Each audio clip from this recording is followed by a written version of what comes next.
Thank you for downloading the Start the Week podcast from BBC Radio 4. For more information, go to bbc.co.uk/Radio 4. Hello. Today, David Cameron gets a letter from Tory backbenchers demanding that he take back control of more than 100 laws from the EU. Just another little shred of news in the ongoing world of Westminster, except that it speaks to a wider sense of unease on the Conservative side of politics, which was summed up by yesterday's Sunday Telegraph.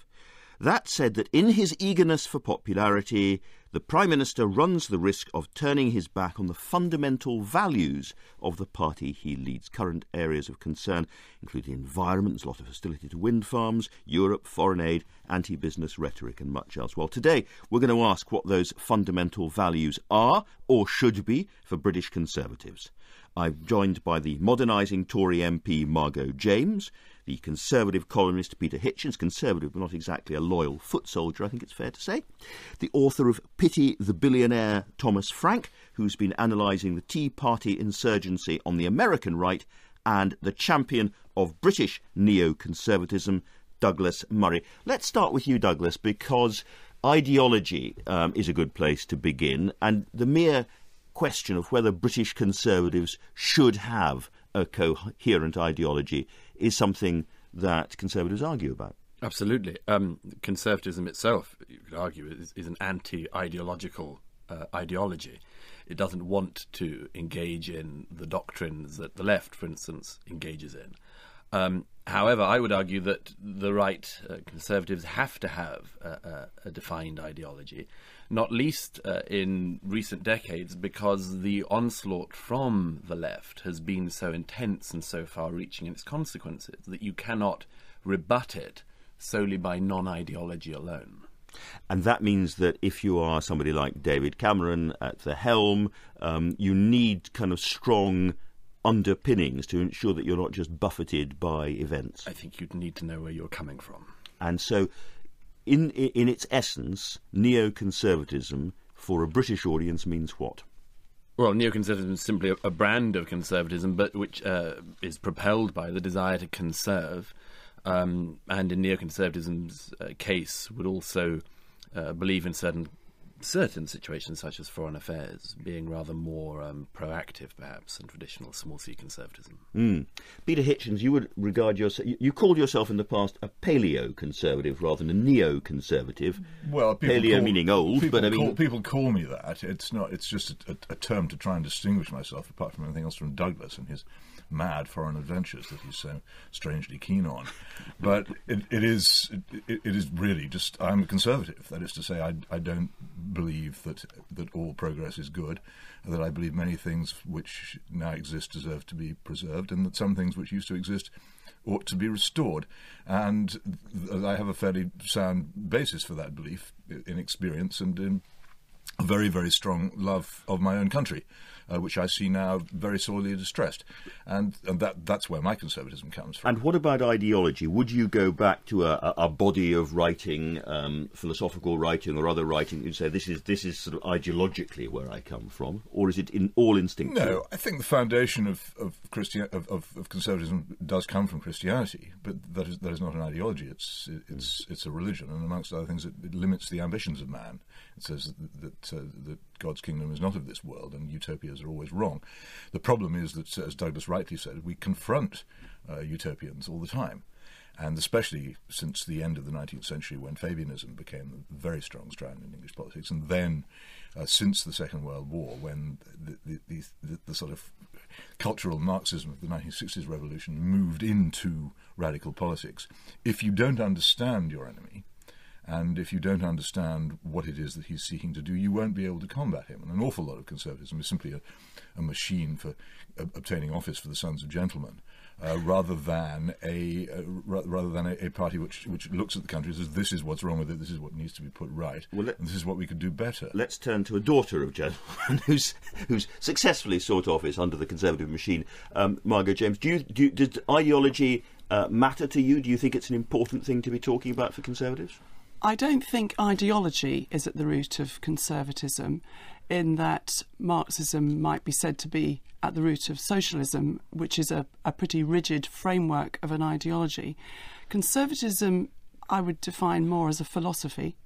And I think it has its roots in the philosophers of the 18th and 19th century, Burke and Mill. And then more recently, when, fast forwarding really to the 1960s and 70s, when Britain was the sick man of Europe economically, there was a big need to save the country. And the Conservative Party under Margaret Thatcher then looked to a basis of action which had its roots more in a sense of economic freedom. Small state and smaller state. Exactly. Yeah.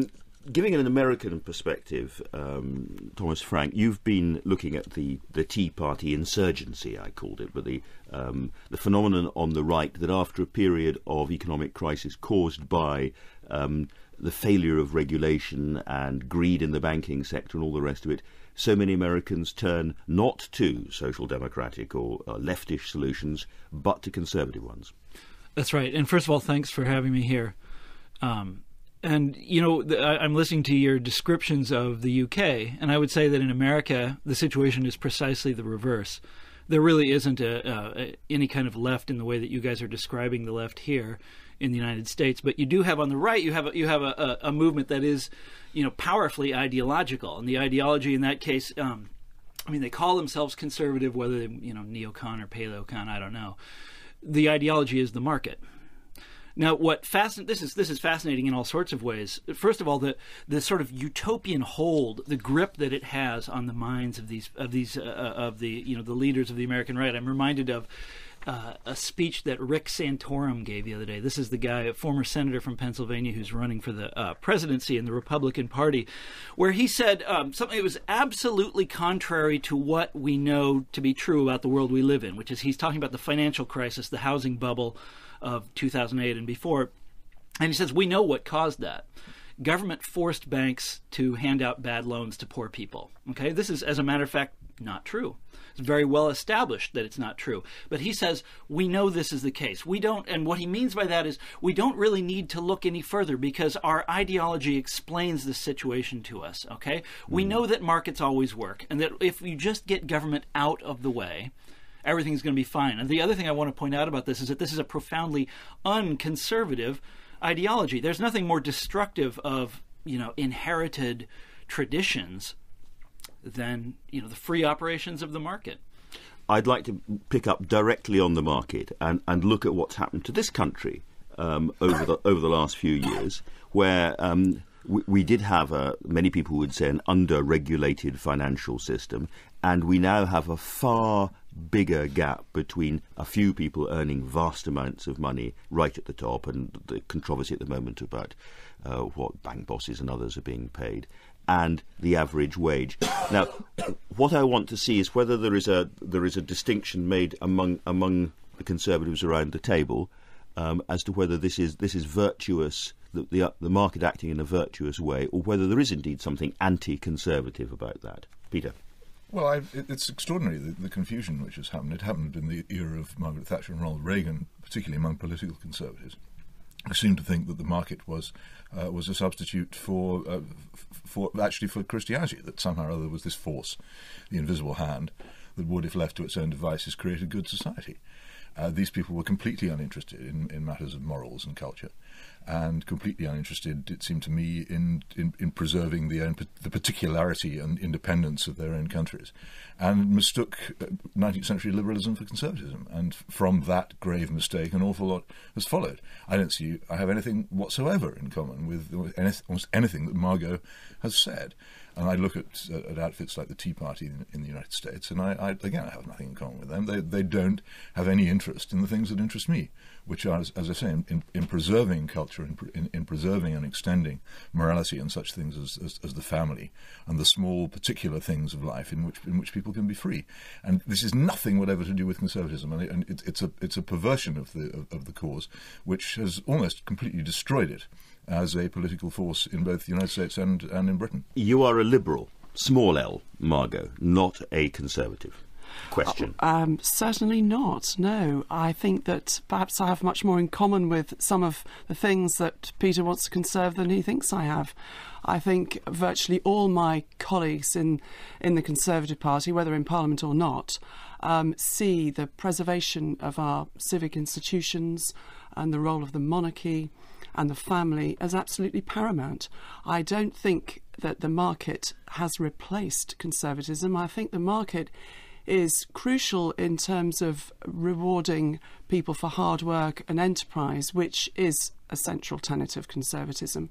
But it is certainly not the only thing. I mean, the very word conservative derives from conserve, and we are just as much about conserving as we are about innovating. But there is a great wrenching happening, isn't there, at the moment, between the demands of the global market, we are told, where you don't get people to run big businesses or big banks unless they're paid vast rewards, and the anger, the resentment, the disappointment felt by millions and millions of, as it were, culturally conservative people rooted in countries like this one, who see them, disappearing into a kind of parallel world. And the question, in the end, whose side are you on in that struggle?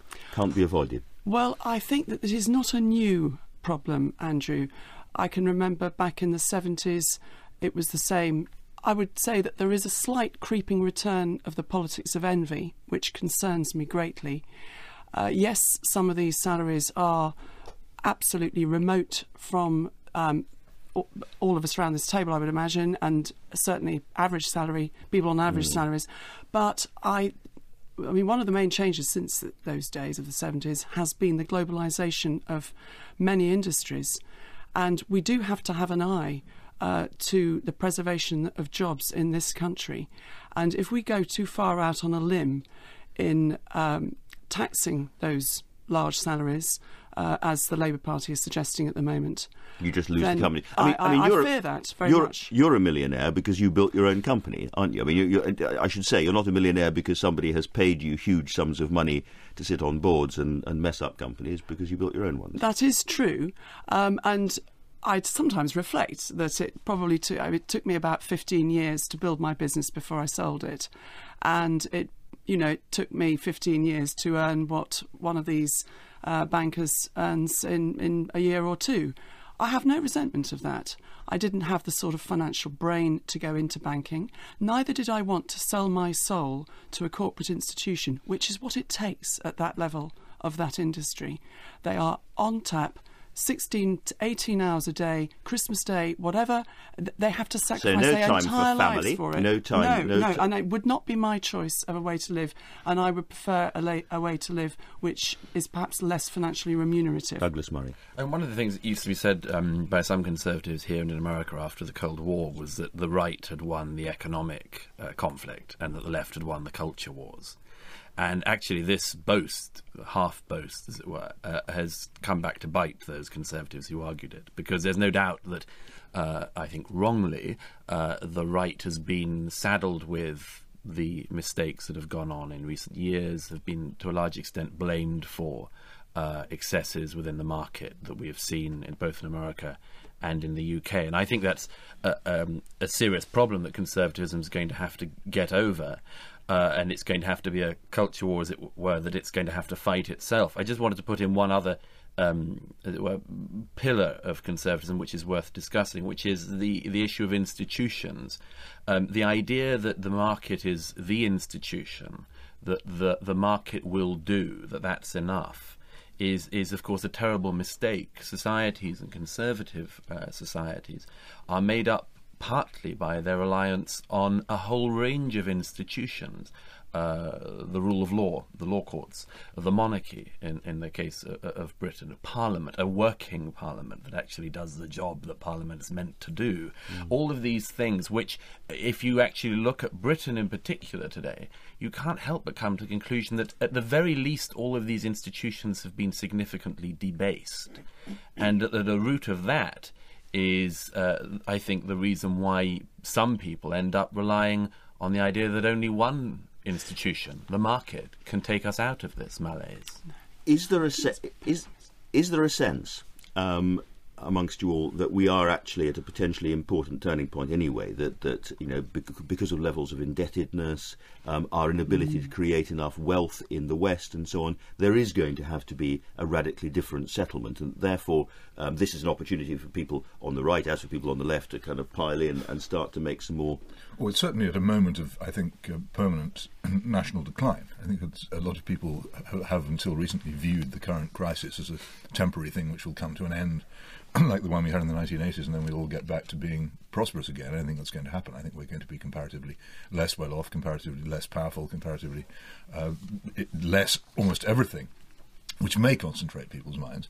But on the other hand, I think one has also to look at the fact that there's been a huge ideological victory of liberalism and of what I style cultural Marxism as a way of simply lumping together all the forces of, for instance, political correctness, anti-family, multiculturalism, which have taken over almost all discourse in this country, which make it very, very difficult to combat these things, because the platform from which you could once have done it, a conservative platform of a sovereign independent nation with working institutions and traditions, has almost completely been wiped out. And both the main political parties have also been taken over by neoliberalism in internal putsches. So there's almost no room, particularly in the Conservative Party, for any genuine conservative discourse.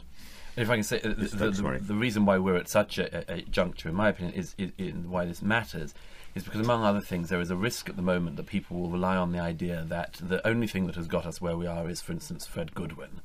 The only thing that has got us where we are a few bankers and so on. And whilst the catastrophe within the banking sector is undoubtedly a factor, we will not get through this period if we do not also recognise the fact that government without the banking bailout has been so vastly overspending that it is unsustainable anyway. If you are borrowing, as we have already this fiscal year, more than 100 billion without anything to do with the banking bailout, that should be a warning something is going wrong in your spending. But the origin of that, this is so important, I have to push in here. The origin of that is not just a decision to spend lots more money.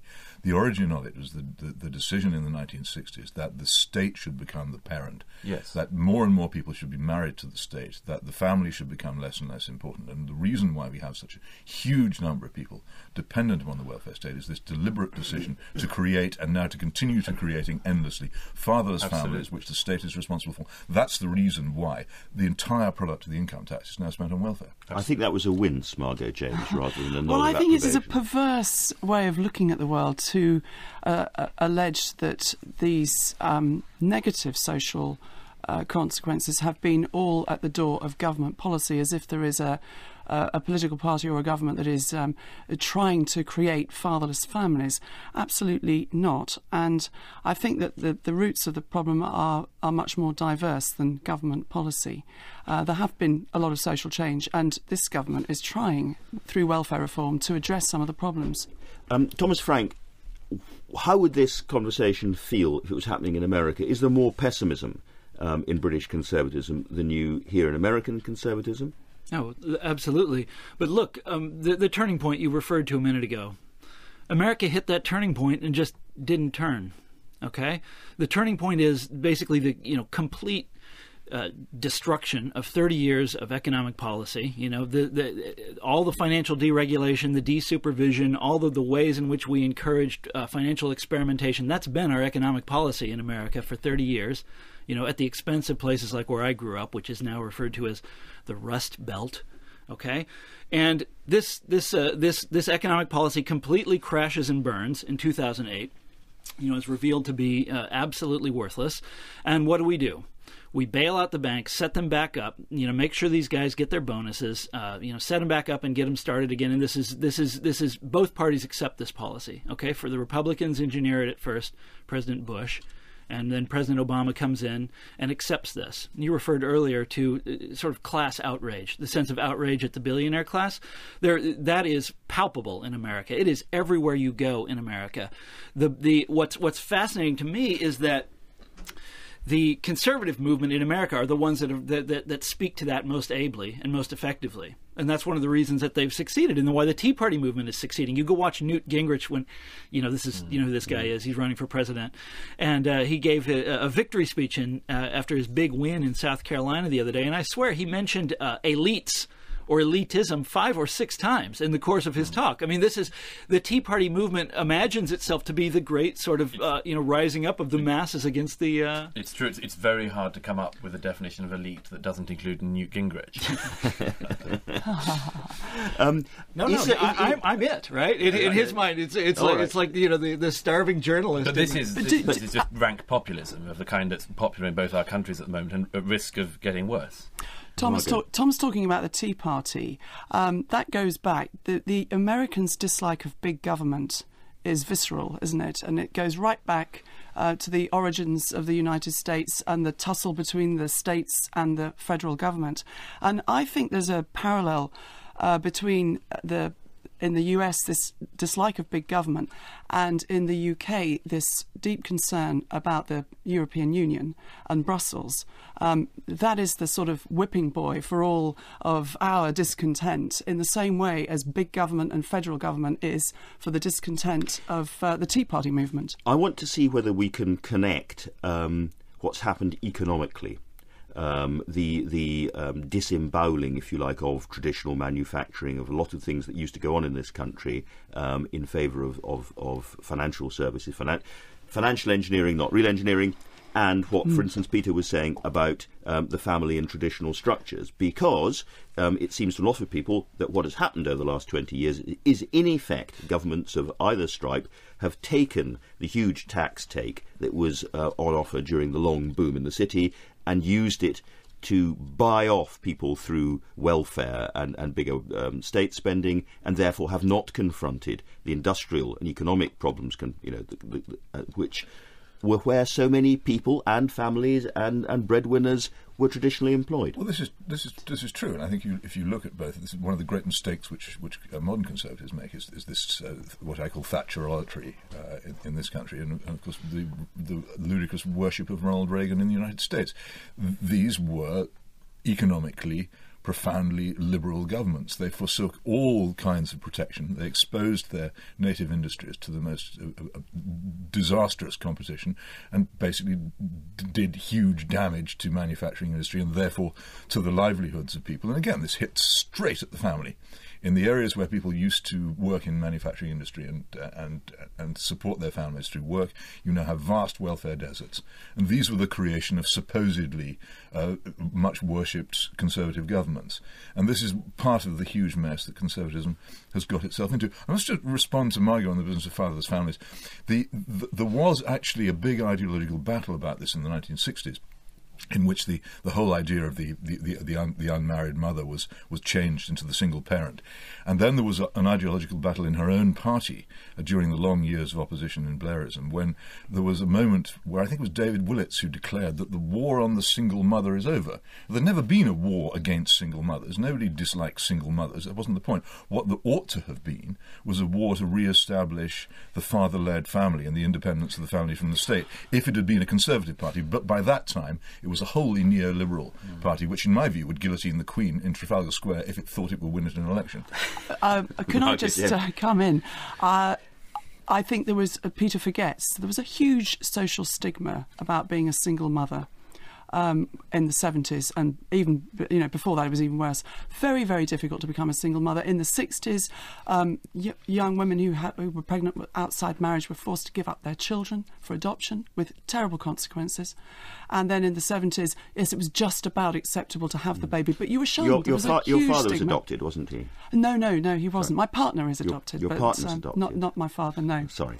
No. In fact, there was an awful lot of work going on in a book which I won't mention because this isn't a plugging program, which I wrote more than 10 years ago. I went into this business. There was an awful lot going on previously to try and alleviate the unpleasant things which were done to unmarried mothers. But that switched into a campaign to make single parenthood acceptable as a social thing, which has changed our country in such an enormous way that it is now almost unrecognisable. There are two different things. Treating people well and a social movement are two very different things. I want to bring in Thomas Frank at this point because not that long ago, from our perspective, the American popular right was very interested in social issues.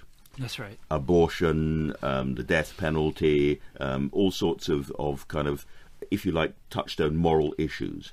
and yet the Tea Party today is interested primarily and almost universally in economics, shrinking the state, in tax issues. Why has that change happened? Well, you've got this economic slump that just won't end, and that has a tendency to push culture war issues off the front burner. The same thing happened in the 1930s. I mean, America has periodically been convulsed with culture wars. In the 1920s, we had, it was the rise of fundamentalism, and then you had Prohibition, which was, this great moment and shining moment in the history of my land. And then in the 1930s, with the Depression, people forgot about that stuff as, they wanted to get rid of it as quickly as they could.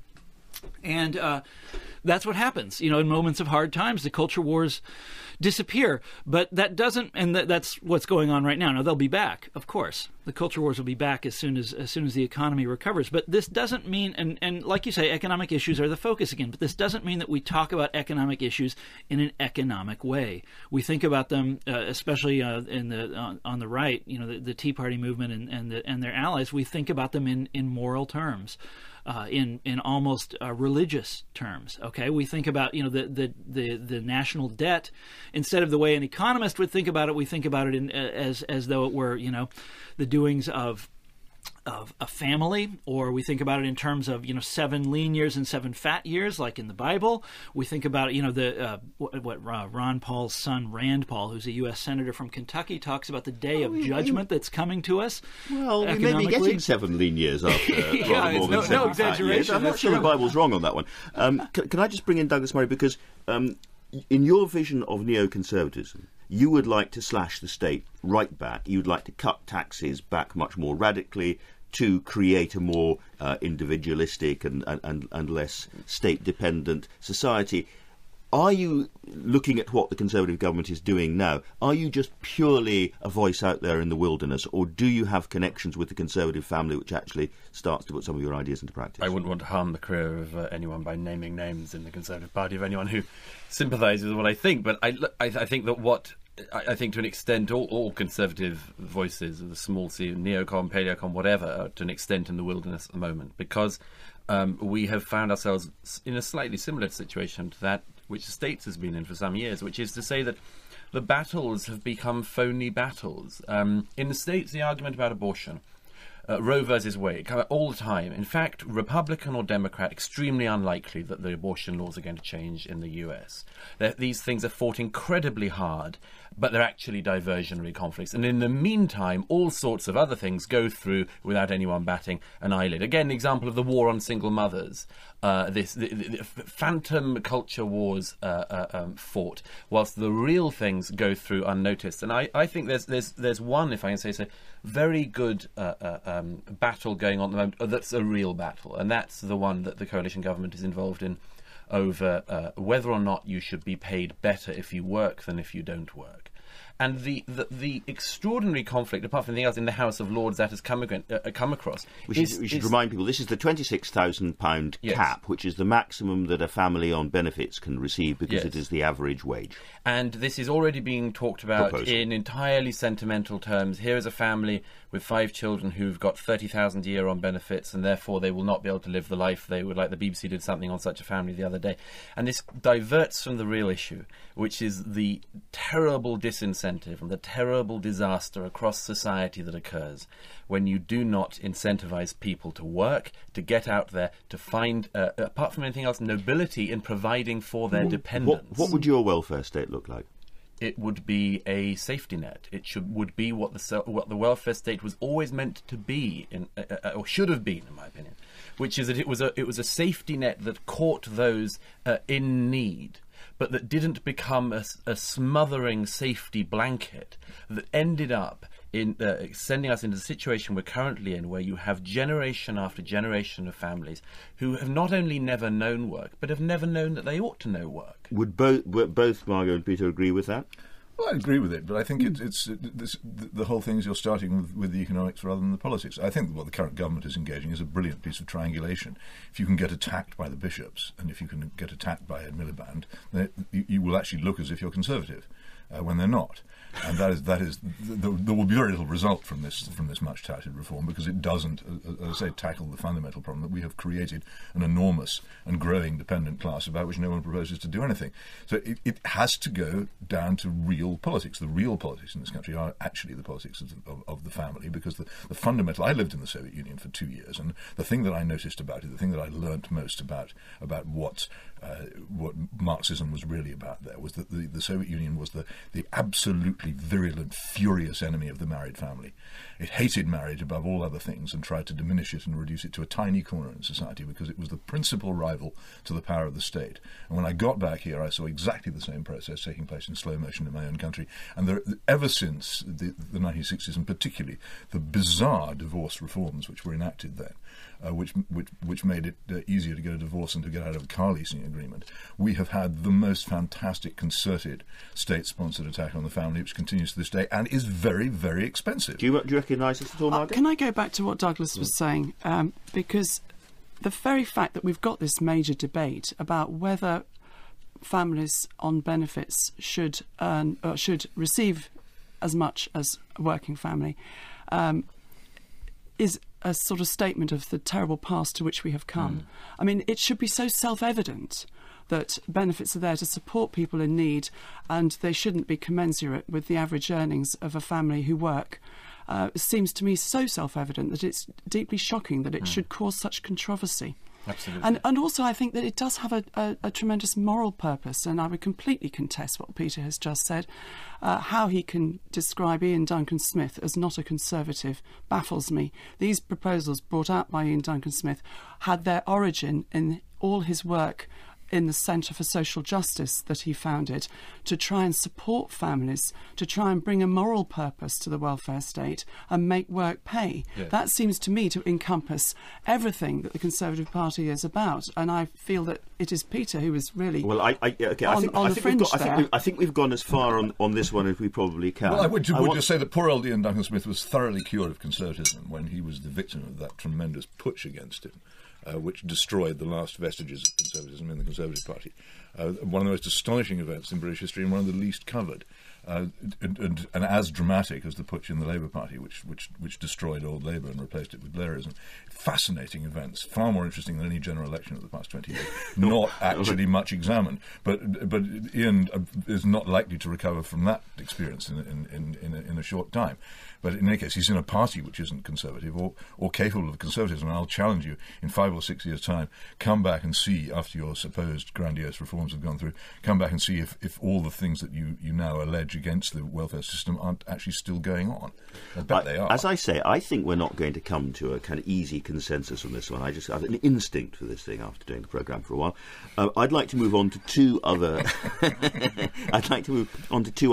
very difficult areas in conservative thinking at the moment. One, it might seem small, wind farms, where you have on the one hand a great deal of pressure from the EU, from the government, from people who are particularly worried about the effects of man-made climate change, to get more and more and more wind farms across. And on the other hand, you've got a sort of rebellion from what could be called, if I can use his name without him being here, sort of Roger Scruton, small green conservatism, traditionalism, rural conservatism, who said that we don't have much of Green England or Green Britain left these days, and this is a wanton sort of urban attack on it. Well, I was asked by the Conservative Women's Organisation, which is a very traditional wing of the party, or was at the time, 6 or 7 years ago, to go and speak on the greening of the Conservative Party, which was presented at the time as such a new direction for the party. And when I was preparing my talk, I thought, well, it's actually not new at all. I mean, my asphyxiated huskies all over the place. My parents were brought me up in the just after the war, and it was waste not, want not. A stitch in time serves 9. You'd never dream of leaving the house without turning the lights off. These are the whole philosophy is not new, but I think that the trouble with the wind farm issue is that it is seen as too much, too quick, and how a big question over its efficacy. Should we not be looking more at offshore wind? Should we not be looking more at marine energy and also conservation? and of course the protection of the countryside. Of course, for a lot of Conservatives, they've been late into this debate, I think, for a very clear reason, which is that the Green issue, the Green agenda, as it were, was seen rightly by many of them to have been hijacked by so-called watermelons, people who were green on the outside but very red on the inside. And that to an extent this scared a lot of Conservatives off dealing with that issue. But wrongly. Wrongly. But plus the fact that many watermelons were sort of attacking conservative institutions and conservative ideas, and a lot of Conservatives thought, well, in that case, we must defend, the oil companies, or we must defend, and came up with it. Actually, they ended up on very weak terrain. I think that the Conservative policy here can be defined, apart from anything else, in opposition to what one might call Prescottism, which is the idea that in order to satisfy our future energy needs, we must build over the last remaining bits of Britain that are worth looking at, and say that we need in perpetuity so much energy that we'll no longer have any green land that we'd want to look at. I think that the Scrutonian vision of this, that actually green conservatism comes from the local community, it comes from individuals, it doesn't rely on big government for solutions, it relies on itself, is a very worthwhile one. This leads to something that isn't talked about very much at all, which is the relationship between conservatism and consumerism. Is it possible to have proper conservatism in a rampantly consumerist economy? No, I don't think it is. I think conservatism would restrain that, as it would restrain an awful lot of other things if we actually had. Thomas Frank.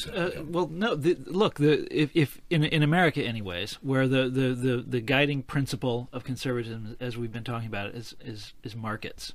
Right? There's absolutely nothing you can do about these things, or very little that you can do about these things. And here we get back to Newt Gingrich's word elitist. Okay, to have the kind of policies that you're describing would be antithetical to conservatism in America, because these are acts of elitism by necessity, because they militate against the market. Does America not nonetheless have a much stronger network of faith-based, community-based, charitable and local action, which in some ways acts as a brake on the more extreme aspects of consumerism? I wouldn't know whether it's stronger or weaker here. I would say that consumerism in the sort of traditional sense of shopping malls and TV commercials and whatnot is very powerful in the United States. You even have sort of green consumerism. So you have, if you take a couple steps back, many years ago. But real family incomes haven't grown, have they? What, in the last couple of years? Yeah, average family incomes. No, of course not. Or since the 70s, actually. And that's right. And sort of blue-collar incomes haven't grown in a very long time. That's exactly correct. One of the sort of fascinating things about America, and I'm sure the same thing is the case here, is the way in which consumer society has sort of grabbed hold of and captured certain critiques of itself. Okay, so you're talking about various environmental issues, and we of course have green consumerism in America. But also, I keep all these issues that you're talking about, Peter Hitchens, of the family and all the ways in which tradition are just is just so massively insulted all the time. In America, it's not the political system that does that. It's the culture. It's the mass culture. It's the consumer culture. Well, the political system has played its part. But you just turn on the TV and it's just a slap in the face, Sure, yes, and I don't disagree with any of that. I hate television. I wish it had never been invented. I'm always amazed at the way that Conservatives are not as suspicious of television or motor cars, all kinds of other destructive forces as they used to be. I ride a bicycle for conservative reasons, not because I want to please some idiot warmist who thinks we're all going to be drowned by melting ice caps, which is a fantasy, but because I actually think that it's a good thing to do for myself, and I would recommend it to other people. And that's the way that a conservative environmentalist would seem to me to operate, rather than peppering the country with windmills which don't even work when it's cold. Margot. I think there is a huge tension between consumerism and the market and conservatism, and I think it's something we wrestle with, particularly with regard to town centres at the moment, and the drive to out-of-town supermarket shopping and all of that tension. But can I just make one point about the way I think that we can harness the power of markets to deliver social ends? We've got social investment bonds as a new concept, and there's an example of, I think it's in Peterborough, where there's a prison and it's being run by the private sector now, and there's investors are investing in that prison's effectiveness by buying bonds and raising capital. You could do this for schools and Yes, hospitals. rising so capital. grotesque. But That's so can I just grotesque. finish, Peter? Because Sure. raising capital to fund the sort of offender behaviour programmes to rehabilitate people, and in times of such straitened public finances, the prison's budget is very limited. Why not bring in private capital from people who want to do some good with their investment? Because the punishment of wrongdoers is a moral activity, not a commercial occupation. The two seem to me to be utterly distinct. But it is not. You could not conceivably confuse the two, and I can't see how a conservative could not be repelled by the idea that you could farm out the job. Absolutely. of punishment of wrongdoers. There are very few things that the state alone can or should do. One of them is to raise an army, one of them is to provide a police force, one of them is to provide prisons. The idea that private sector should be brought in to run prisons so that the government can look after all the really important things like doling out welfare strikes me as being a We do it all the crazy time in America. inversion. It's all over the place. Privatization of prisons. And they sit there out on the It's- plains it's- with empty you know, prisons hoping for more it's- crime. it's- yeah, so they can exactly. fill They them have out. invested. They don't work very well, and everyone can leave anytime they want. I think we should hang fire and see how much more effective they are at delivering rehabilitated offenders, and does it cut the recidivist rate? Yes. And the early signs are that it will, and we should hang fire before I love we that make word. these. Do you wanna hear a It's funny so story? Blairite. No anecdotes? We'd love to hear a funny It's story, about a but private prison. we're about to run out of time, I'm afraid. And we haven't even really properly talked about Europe, which was where we were going to go next. But it's been a very, very interesting conversation. Thank you, all of you. We've got Margot James, the Conservative MP, Peter Hitchens, who can be read in the Mail on Sunday and other places on a regular basis, and whose books are in bookshops, probably even now. Douglas Murray. Not often they're not. Not often, but rarely. Douglas Murray, whose latest book looks at the Bloody Sunday inquiry, and Thomas Frank's Pity the Billionaire is out now. Next week, we're going to be talking about the Elizabethans, not the Roughs, not the Shakespeare, but modern times, with Max Hastings, Mary Beard and John Guy. But for now, thank you and goodbye.